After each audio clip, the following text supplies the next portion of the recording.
রাত গভীর হলে বাতাসে ভেসে আসে এক অজানা শীতলতা। পুরনো বাড়ির দরজায় ধাক্কা দেয় কিছু অদৃশ্য ছায়া,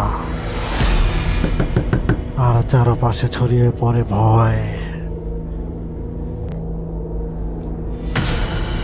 যেখানে প্রতিটি গল্পে লুকিয়ে থাকে আতঙ্ক, এক শীতল নিঃশ্বাস।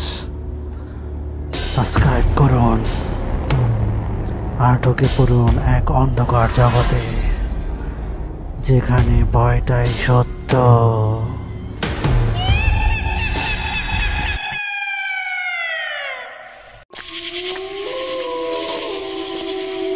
তন্ময়, আমি কিন্তু তোকে বারবার বলছি ও শুভ নয়, শুভ মারা গেছে।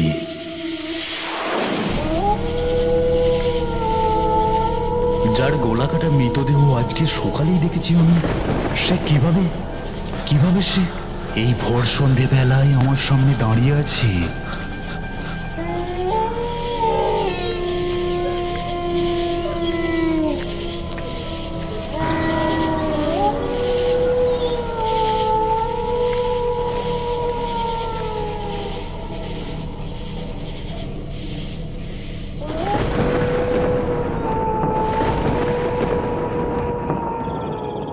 অন্ধকার হয়ে গেল, ছেলেগুলো তো এখনো বাড়ি ফিরলো না। কি ব্যাপার বলতো শম্ভু? আমি বারবার বলে দিলাম একদম সন্ধ্যা করবি না, দিনের আলো থাকতে থাকতেই ফিরে আসবি। আমার ওদেরকে একা একা বাইরে বেরোতে দেওয়াই উচিত হয়নি। আকাশের অবস্থাটাও তো ভালো নয়, বৃষ্টি নামলেই।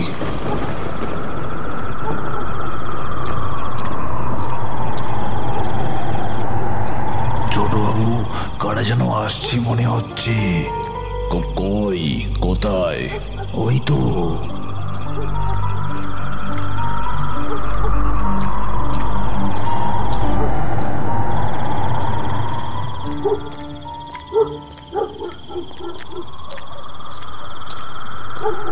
এ কি অনি, তোদেরকে না আমি বারবার বলেছিলাম রাত করবি না, একদম অন্ধকার নামার আগেই ফিরে আসবি। সেই যে দুপুরে খেয়ে বেরোলি, এই সন্ধ্যাবেলায় বাড়ি ফিরছিস। এতক্ষণ কোথায় ছিলিস তোরা? আসলে মামা, আমরা তো নদীর পাড়ে একটু বসেছিলাম। আমি তো সেই কখন থেকেই অনেকে বলছি চল চল, অন্ধকার হয়ে আসছে, বাড়ি চল, না হলে মামা চিন্তা করবে। ও তো কিছুতেই আসতে চাইছিল না। কিরে অনি, কি হয়েছে তোর? তুই কিছু বলছিস না কেন? আচ্ছা ঠিক আছে, পরে সব কথা হবে। এখন ঘরের ভেতরে চল, এই ভোর সন্ধে বেলা আর বাইরে দাঁড়িয়ে থাকতে হবে না। এ কি, তোদের পেছনে ওটা কে দাঁড়িয়ে আছে?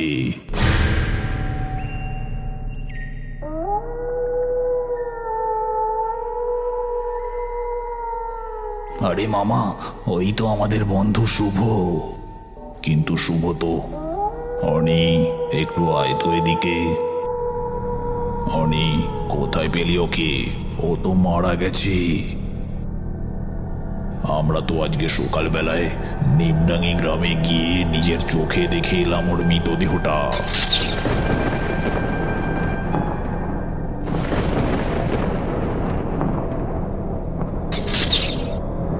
আমি কিছু বুঝতে পারছি না মামা, মরার পরে ও আবার কিভাবে ফিরে আসতে পারে?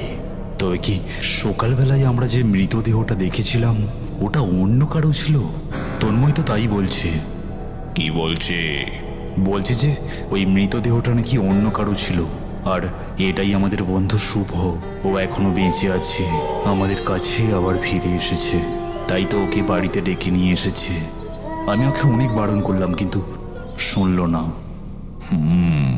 ব্যাপারটা খুবই গোলমেলে। ও যদি তোদের বন্ধু শুভ হয় তো ঠিক আছে, আর যদি না হয়ে থাকে তাহলে আজকের রাতটা আমাদেরকে খুব সাবধানে কাটাতে হবে। আমি এক কাজ করছি, ওর জন্য আলাদা একটা ঘোরের ব্যবস্থা করে দিচ্ছি। তোদের ওর সাথে এক ঘোরে কাটানোটা নিরাপদ হবে না রাতের বেলা। কোনো রকমে রাতটা কাটাতে হবে, বুঝলি? চল চল, এখন ভেতরে চল। সেই দুপুরে কখন খেয়েছিস, কিছু খেয়ে নিবি। তন্ময়, চলো ভেতরে চলো, মেঘ ডাকছে, বৃষ্টি আসবে মনে হয়।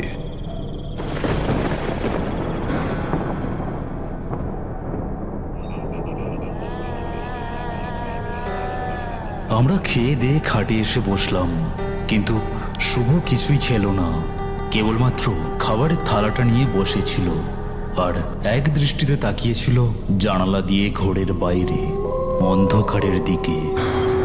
কি ব্যাপার অনি, মামা শুভকে অন্য রুমে কেন নিয়ে গেল? এই ঘরের মধ্যেই তো আমরা তিনজনে শুয়ে পড়তে পারতাম। তন্ময়ের এই প্রশ্নের কোনো উত্তর দিলাম না আমি। ও কিছুতেই বুঝছে না যে যাকে ও শুভ মনে করে ডেকে নিয়ে এসেছে, আমার স্থির বিশ্বাস সে মারা গেছে। আমি প্রসঙ্গ পাল্টে বললাম, তার রান্নাবান্না কেমন হয়েছে রে? হ্যাঁ, ভালো হয়েছে। আচ্ছা, এটা তোর ছোট মামা তাই তো? তা তোর বড় মামাকে তো দেখলাম না। বড় মামা বেঁচে নেই।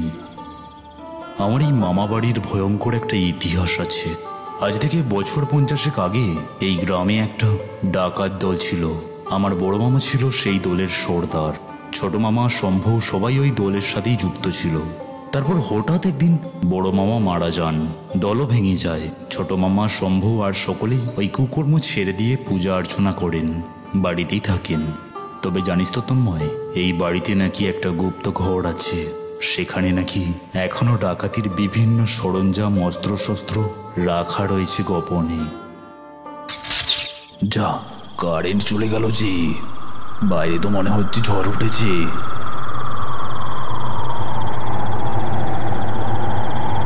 এই তো সবে 8টা বাজে। অনি, চল একটু বাইরে থেকে ঘুরে আসি। যাবি? ঠিক আছে, চল। আচ্ছা ঠিক আছে, তুই একটু দাঁড়া, আমি ওই ঘর থেকে শুভকে ডেকে নিয়ে আসি, তারপর একসাথে যাব। না। কি না? না মানে, শুভকে ডাকার কি আছে? ও মনে হয় ঘুমিয়ে পড়েছে। তার থেকে আমরা দুজনেই যাই, চল। তোকে কি করে বোঝাবো যে ও শুভ নয়, শুভ মারা গেছে। কি ব্যাপার, কোথায় যাওয়ার কথা হচ্ছে? আচমকাই গলাটা শুনে আমি তো না না, এই কারেন্ট নেই তো, তাই ভাবছিলাম একটু বাইরেটাই গিয়ে দাঁড়াই। না, একদম না, আজকে আর বাইরে যেতে হবে না, বাইরে ঝড় উঠেছে। তোরা শুয়ে পড়, এই জানালাটা খোলা থাক, হাওয়া আসবে। যা ঝড় দিচ্ছে বাইরে, কারেন্ট মনে হয় আজকে আর আসবে না। এই হ্যারিকেনটা রেখে যাচ্ছি। অনি, একটু এদিকে আয় তো। ভুলেও কিন্তু পাশের ঘরে, মানে শুভ যেই ঘরে আছে, ওই ঘরের দরজাটা খুলবি না। আমি বাইরে থেকে আটকে দিয়েছি দরজাটা। আজকের রাতটা খুব সাবধানে থাকতে হবে আমাদেরকে। তোরা শুয়ে পড়।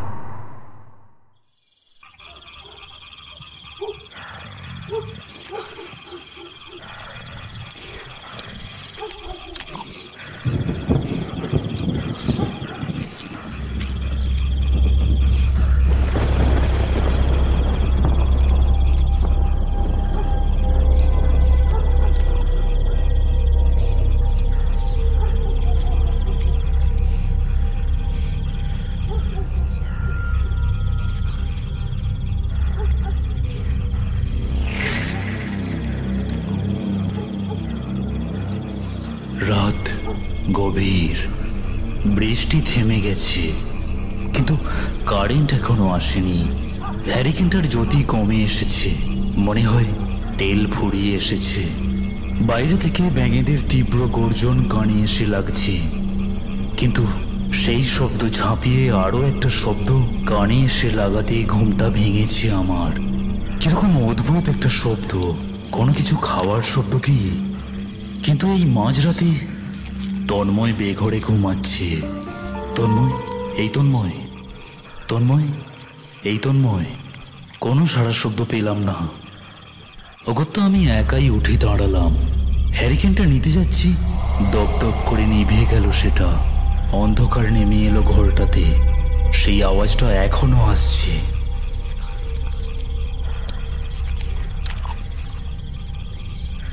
খোলা জানালাটা দিয়ে কিছুটা আলো এসে পড়েছে ঘরের ভিতরে।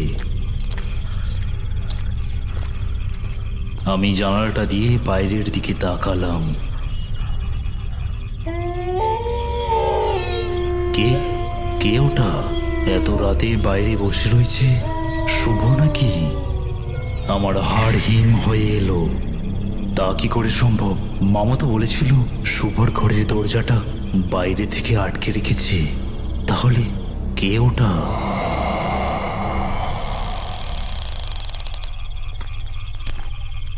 আমি দরজা খুলে বাইরে বেরিয়ে এলাম। তাজা রক্তের গন্ধ পাচ্ছি আশেপাশে। প্রেতপুরীর মতো নিস্তব্ধ হয়ে আছে চারপাশটা। বাইরেটা দেখে মনে হচ্ছে যেন অন্ধকারের মায়া সরোবর। সেখান দিয়ে অন্ধকারের ঢেউ বইছে। অন্ধকারের স্রোত ছুটে আসছে আমাকে গ্রাস করবার জন্য। সেই অন্ধকারের ভিতরেই দেখলাম বাড়ির উঠোনে কিছু যেন ছড়িয়ে পড়ে রয়েছে, পাখির পালকের মতো কিছু। তার সাথে চাপ চাপ রক্ত। এখানে রক্ত এলো কোথা থেকে? রক্তের দাগগুলো অনুসরণ করে সামনের দিকে তাকিয়ে দেখলাম কেউ যেন বসে রয়েছে বাড়ির উঠোনে।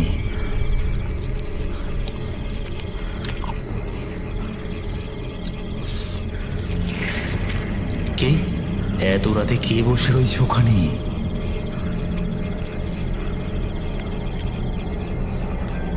আমাকে আর কিছু বলতে হলো না। সে যেন বুঝতে পেরেছে আমি এসে দাঁড়িয়েছি তার পিছনে।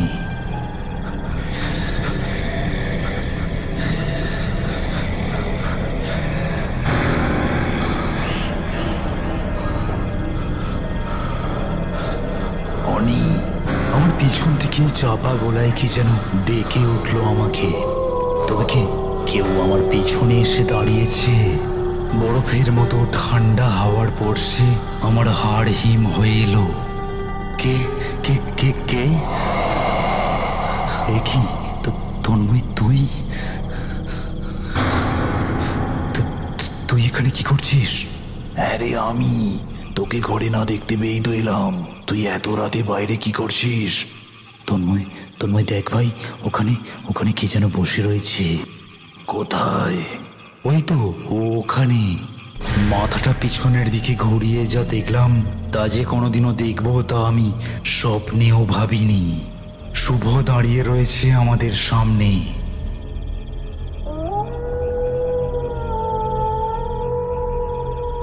তার মুখ থেকে গড়িয়ে পড়ছে রক্তরেখা। তার লম্বা লম্বা হাত দুটোতে দুটো মুরগি, আর সেই মুরগি দুটোর খানিকটা ছিঁড়ে খেয়েছে সে। সেই রক্তই মুখের দুই পাশ দিয়ে গড়িয়ে পড়ছে। চোখ দুটো রাগে লাল হয়ে উঠেছে। আমাদের এখানে আসাটা মনে হয় একদমই ভালো লাগেনি তার। তার হাতের আধ খাওয়া মুরগিটা থেকে তাজা রক্ত টপ টপ করে পড়ছে মাটিতে।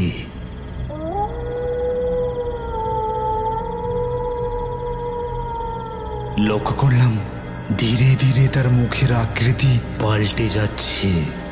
সেই রাগান্বিত দৃষ্টি পাল্টে একটা বাঁকা হাসি খেলে গেল তার মুখে।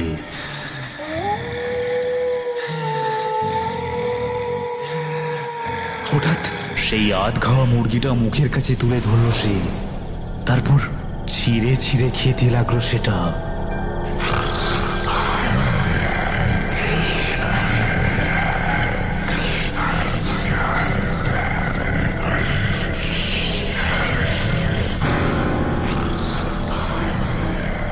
আমরা অপলক দৃষ্টিতে চেয়ে রইলাম সেই দিকে।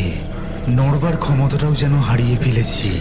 ঠান্ডা হিমেল পড়ছে, আমাদের সর্বাঙ্গ অসাড় হয়ে যাচ্ছে।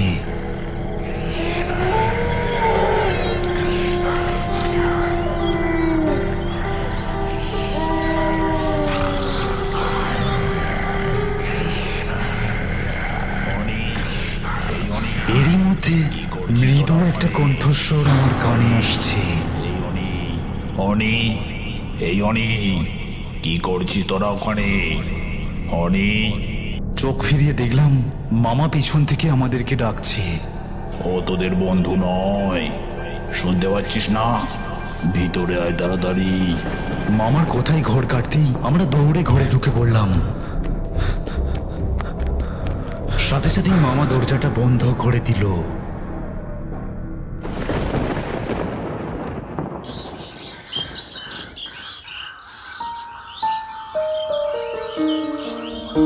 সারা রাত আমরা দু চোখের পাতা এক করতে পারিনি। বারবার মনে হচ্ছিল যেন মুরগির ডানা ঝাপটানোর শব্দ আসছে বাইরে থেকে। ঘড়িতে সকাল 7টা।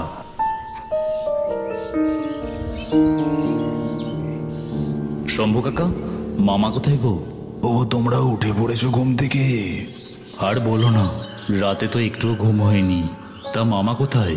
ছোট বাবু তো সেই ভোরবেলা বেরিয়েছে, বলেছে বাড়ি আসতে আসতে দুপুর হয়ে যাবে। তা কোথায় গেছে, কিছু বলে গেছে কি? না, কিছুই তো বলে যায়নি। এক কাজ করো, তোমরা হাত মুখ ধুয়ে নাও, আমি তোমাদের খাবারের ব্যবস্থা করছি। আর হ্যাঁ, তোমাদেরকে আজকে বাড়ি থেকে বেরোতে বারণ করেছে।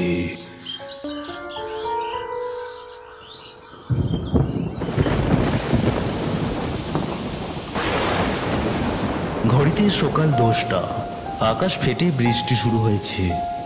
আর হ্যাঁ, একটা কথা, কালকে রাতের ওই ঘটনার পর থেকেই শুভকে আর খুঁজে পাওয়া যায়নি। ঘড়িতে দুপুর 2টো। বৃষ্টি তখনও সমানে পড়ে চলেছে। আমরা দুপুরের খাওয়া দাওয়া সেরে বাইরে এসে বসেছি। এমন সময় দেখলাম ছাতা মাথায় দিয়েই মামা বাড়ি ফিরছেন।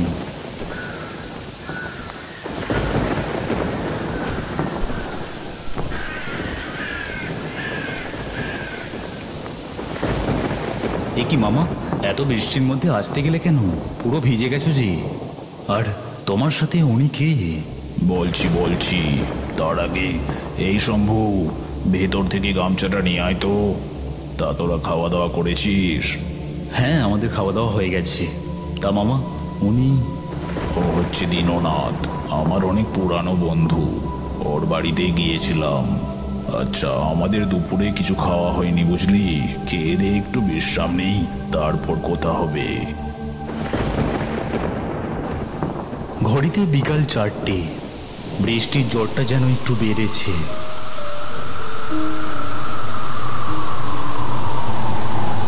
আমরা 4 জনেই বাইরেটাই বসে রয়েছি। তোমাদের সাথে, তোমার বন্ধু শুভর সাথে যা ঘটেছে তার পুরোটাই আমি তোমার মামার মুখ থেকে শুনেছি। তাও আর একবার তোমার মুখ থেকে শুনতে চাইছি। একটু খুলে বলো তো, ঠিক কি হয়েছিল তোমাদের সাথে? আমাদের সাথে যে কি ঘটেছিল তা জানতে হলে গল্পের আগের পর্ব অবশ্যই দেখতে হবে আপনাদেরকে। গল্পের আগের পর্ব আমাদের চ্যানেলের মধ্যেই রয়েছে, অবশ্যই দেখে নেবেন।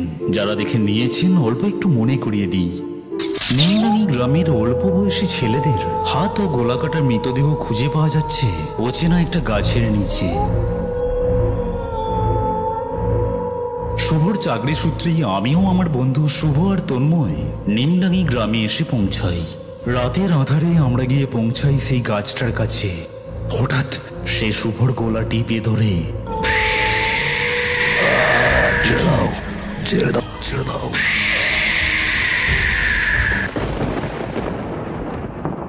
তারপর থেকেই শুভ নিখোঁজ হয়ে যায়। কালকে সন্ধ্যাবেলায় নদীর পাড়ে যখন বসেছিলাম, হঠাৎ শুভ ফিরে আসে। অনি। আর কালকে রাতে শুভর এই রূপ।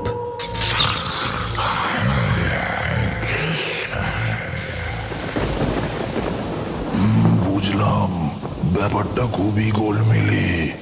আর হ্যাঁ, আর একটা কথা, শুভ নিখোঁজ হয়ে যাওয়ার পর ওখান থেকে মামা বাড়ি আসার পথে আমরা ওই নিমডাঙ্গি গ্রামের একটা বাড়িতে আশ্রয়ের জন্য দাঁড়িয়েছিলাম।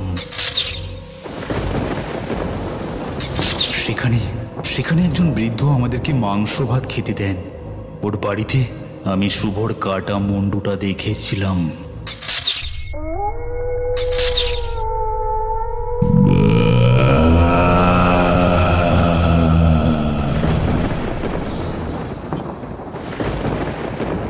আরে, ওটা তো তোর চোখের ভুল ছিল।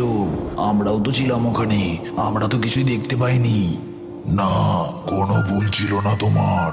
আমার মনে হয় তুমি ঠিকই দেখেছিলে।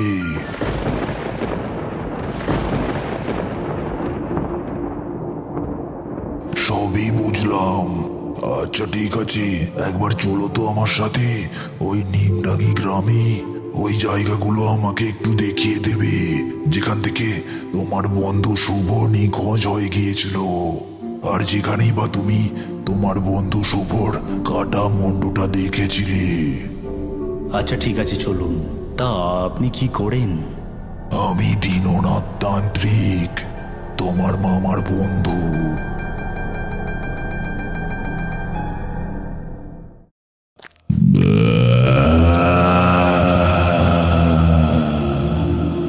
গ্রামটা খুবই নির্জন দেখছি।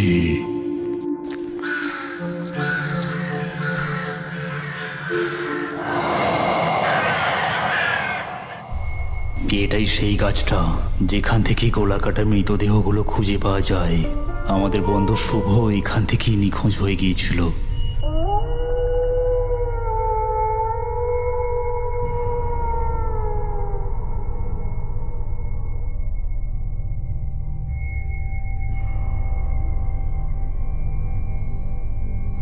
তারপর সেদিন বৃষ্টির জন্য এই ঘরটাতেই আমরা আশ্রয় নিয়েছিলাম, এবং এই ঘরটার ভিতরেই আমি শুভর গোলাকাটা মুন্ডুটা দেখেছিলাম। বুঝলাম, তার মানে এখানেই সেই বৃদ্ধ লোকটা বাস করে, যে তোমাদেরকে মাংস ভাত খেতে দিয়েছিল।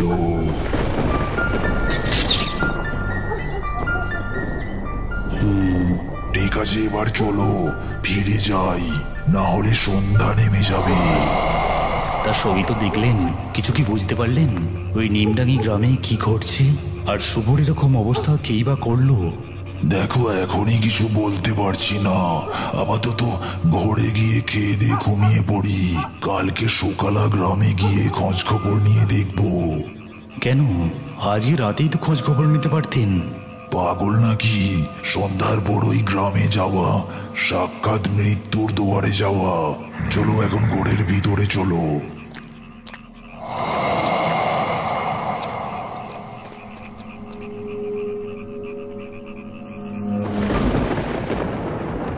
দেখতে দেখতে 5 দিন পার হয়ে গেল। দীননাথ তান্ত্রিক সকাল হলেই নিমডাঙ্গি গ্রামের উদ্দেশ্যে বেরিয়ে পড়েন। আবার সন্ধ্যার সময় বাড়ি ফিরে আসেন।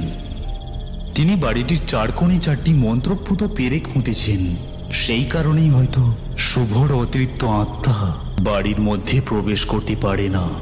রাত নামলেই বাড়ির বাইরে এসে তাণ্ডব চালায়। এই 5 দিনের প্রতিদিন সকালেই বাড়ির সামনে পড়ে থাকে রক্ত আর মুরগির পালক। সন্ধ্যাবেলায় বাড়ির বাইরে বসে রয়েছি, এমন সময় দীননাথ তান্ত্রিক তড়িঘড়ি করে এসে উপস্থিত হলেন আমাদের সামনে। কি ব্যাপার দীননাথ? 2 দিন হয়ে গেল, তুমি কোথায় ছিলে? বাড়ি ফেরোনি কেন? এতদিন ধরে তো সন্ধান চালালে, কিছু কি বুঝতে পেরেছো? কিসের থেকে কি হচ্ছে?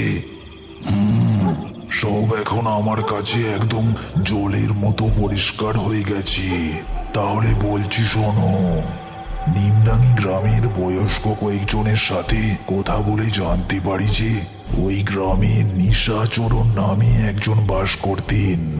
সে নাকি শ্মশানে শ্মশানে ঘুরে বেড়াতো আর সব সাধনা করত।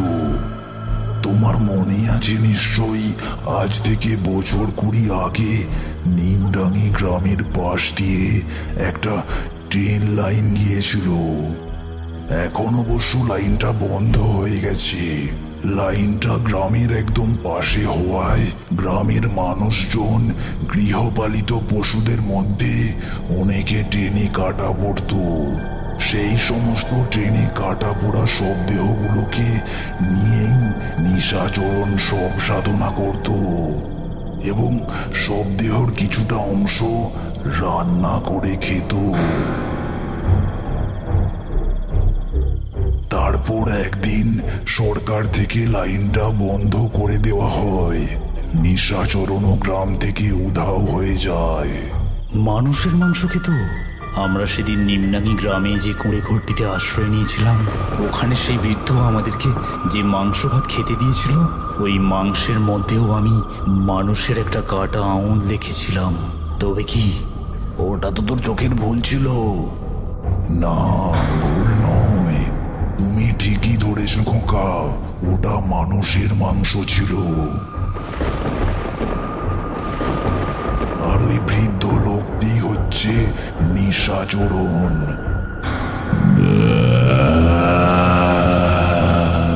সে আবার গ্রামে ফিরে এসেছে।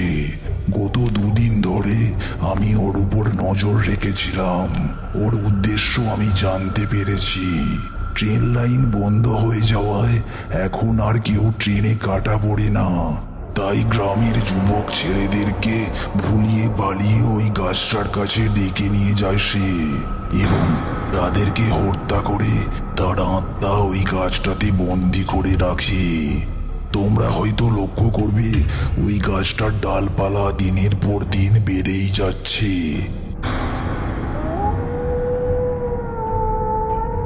ওইগুলো ডাল নয়, একটা প্রেতাত্মার অংশ। তারপর তার শব্দে ওটার উপর বসে শ্মশানেতে সব সাধনা করে এবং মাথা ও হাত দুটো কেটে নিয়ে আসে রান্না করে খাওয়ার জন্য। সেদিন তোমাদেরকেও ওই রান্না করা মাংসই খেতে দিয়েছিল। কথাগুলো শুনে আমার গায়ে কাঁটা দিয়ে উঠছে। এও সম্ভব? তোমাদের বন্ধুও সেদিন ওরই শিকার হয়েছে। এরকম ভাবে চলতে থাকলে তো ওই গ্রাম ধীরে ধীরে শ্মশানে পরিণত হবে। একে একে সবাইকে মেরে ফেলবে। আর হ্যাঁ, নিশাচরণের নজর তোমাদের দুজনের উপর পড়েছে। তাই সে তোমাদের বন্ধুর আত্মাকে বশ করে তোমাদের দুজনকে ধরে নিয়ে যেতে পাঠিয়েছে। ওকে তো আটকানো দরকার। কিন্তু ওকে আটকানো কোনো মানুষের পক্ষে সম্ভব নয়, এমনকি আমার পক্ষেও না। তাহলে উপায় তো একটা আছে। তার জন্য আমাদেরকে শুভর আত্মাকে ডাকতে হবে। শুভর আত্মা প্রতিদিন মাঝরাতে এখানে আসে। বাড়ির ভেতরে ঢুকতে পারে না বলে বাড়ির বাইরেই ঘোরাঘুরি করে। আজকে রাতেই আমাদেরকে যা করার করতে হবে। আচ্ছা, তার জন্য আমার কিছু জিনিস লাগবে, সেগুলো একটু জোগাড় করে দিতে হবে। কি লাগবে? দুটো চাল ছাড়ানো মুরগি, কালো কাকের রক্ত, আর শুভর ব্যবহার করা কোনো একটা জিনিস। আর বাদবাকি যা লাগবে আমি জোগাড় করে নেব।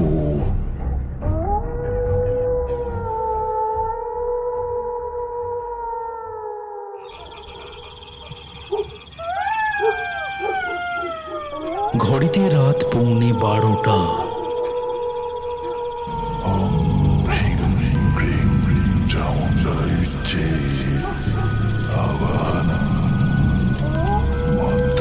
দীননাথ তান্ত্রিক সমস্ত সরঞ্জাম নিয়ে ঘরের বাইরে বসে মন্ত্র পড়তে লাগলেন।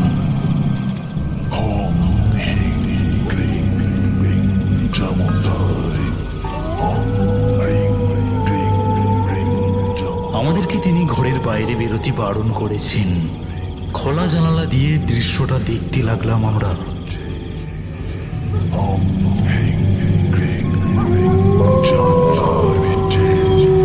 সামনে জ্বলছে অগ্নিকুণ্ড। তার সামনে একটা গণ্ডির ভেতরে রেখেছেন ছাল ছাড়ানো গোটা মুরগি দুটো আর শুভর ব্যবহার করা একটা জামা। জোরে জোরে মন্ত্র উচ্চারণ করতে লাগলেন তিনি। আর পাশে রাখা একটা পাত্র থেকে ঘি আর কালো কাকের রক্ত নিয়ে আগুনে ছুঁড়ে দিতে লাগলেন।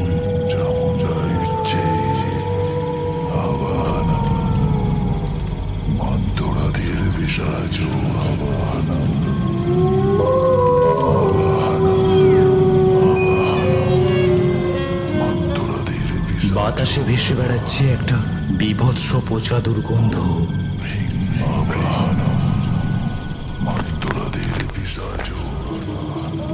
হঠাৎ দেখলাম শুভ এসে দাঁড়িয়েছে তার সামনে। তার মুখে খেলে বেড়াচ্ছে একটা বাঁকা হাসি, চোখ দুটো লাল হয়ে উঠেছে।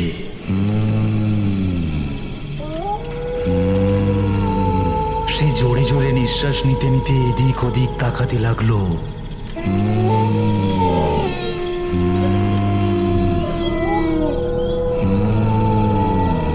তারপর সেই গন্ডির ভিতরে ঢুকে মুরগি দুটোকে হাতে করে নিয়ে ছিঁড়ে ছিঁড়ে খেতে লাগলো।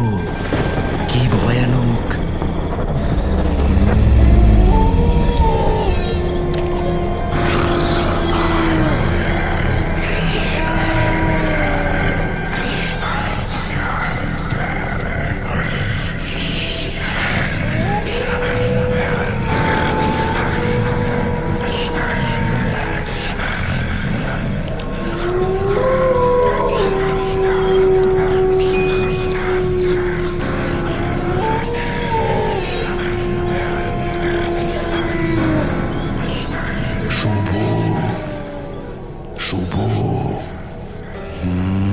মুখ তুলে তাকালো সে।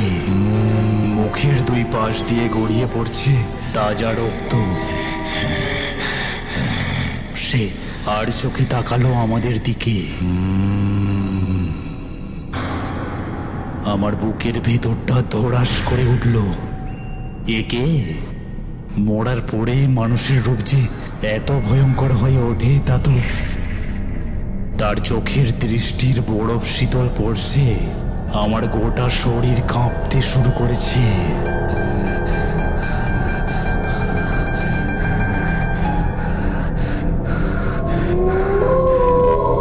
এমন সময় দীননাথ তান্ত্রিক কিছু একটা ছুঁড়ে দিলেন শুভর দিকে।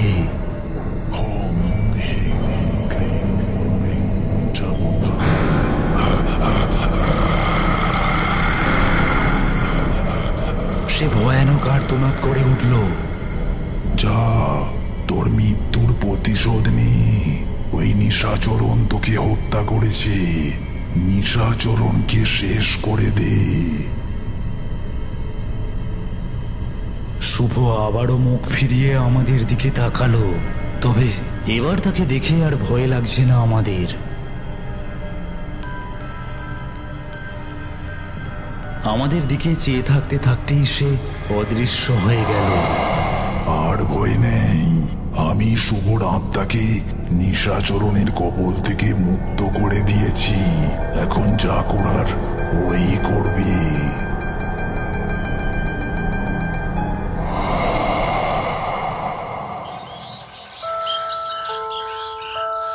পরের দিন সকালবেলায় নেমডাঙ্গি গ্রামে হইচই পড়ে গেল। ভুতুরে সেই গাছটা রাতারাতি কিভাবে যেন পুড়ে ছাই হয়ে গেছে। আর গ্রামের একটা কুঁড়েঘরের মধ্যে এক বৃদ্ধের খণ্ড বিখণ্ড মৃতদেহ খুঁজে পাওয়া গেছে। আমরা সেখানে গিয়ে দেখলাম তার কাটা মুন্ডুটা পড়ে রয়েছে ঘরের মেঝেতে। চোখের পাতা দুটো কে যেন নিপুণভাবে কেটে নিয়েছে। মুখটা দেখে মনে হচ্ছে জীবিত অবস্থাতেই চোখের পাতা দুটো কাটা হয়েছে। পাতাহীন দুই চোখে চেয়ে রয়েছে নিশাচরণের কাটা মুন্ডুটা।